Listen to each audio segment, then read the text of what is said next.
So you're predicting a war? Yes, the United States is leading the world to the next great war. We're seeing it with the predator drone attacks increasing in Pakistan. They're called extrajudicial killings, and they're against international law. We're seeing it with the United States fronting the Pakistan army to fight a proxy war on the Afghan-Pakistan border. President Obama, the winner of the Nobel Peace Prize, I'm getting to wonder if Norway is Orwell spelled backward, has increased wars throughout the world, particularly in Afghanistan and Pakistan. And we're also seeing what's going on with Israel, committing more violations of international law, the latest with the assault on the mission to break the blockade in Gaza with humanitarian aid. So we're looking at a flashpoint in Iran, the Middle East, and also Pakistan. And then we just saw the German minister resign when his words were caught on tape that Germany wants to now expand beyond their borders in fighting wars. Did anybody forget the post-Nuremberg Agreement? The treaty whereby Germany is not supposed to go outside their borders to fight wars? So you see, it starts with baby steps, and then it devolves into goose steps. So the world is being led to war. The military-industrial complex is a reality. The United States is the prime example of an empire in decline, fighting in foreign entanglements, depleting the treasury at a time when your home economy is going into severe recession. Also, it's a way of getting the people's minds off the difficulties, be they economic, or now, of course, we have the greatest environmental disaster that the United States has ever known with the BP oil leak in the Gulf of Mexico.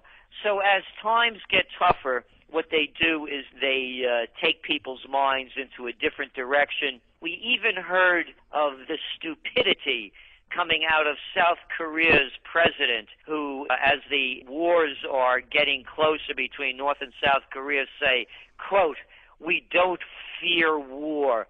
What kind of imbecile would make a statement like that? They don't fear war. Do you know who makes those statements? It's these world leaders, the Sarkozys, the Bushes, the Obamas, and the Merkels, the people that never wore a uniform or fought in one, that send other people to go do their killing. They're the ones that don't fear war. They're taking the world to war. It's in the headlines.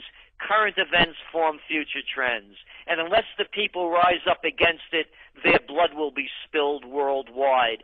They've done it before. They'll do it again. They're on the path to the first great war of the 21st century. So what is needed to turn the course of things?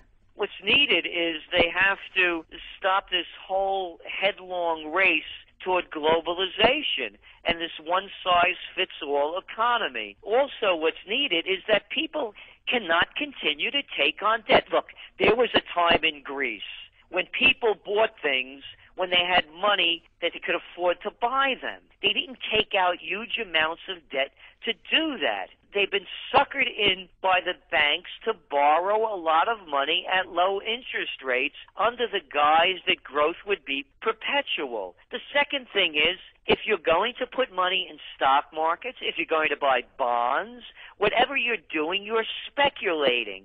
You're taking risk. Risk means gambling. There was a time when very few people gambled in the equity markets, and now a lot of people are doing it. You have to stop gambling. You have to stop taking on debt, and you have to start building your economies internally.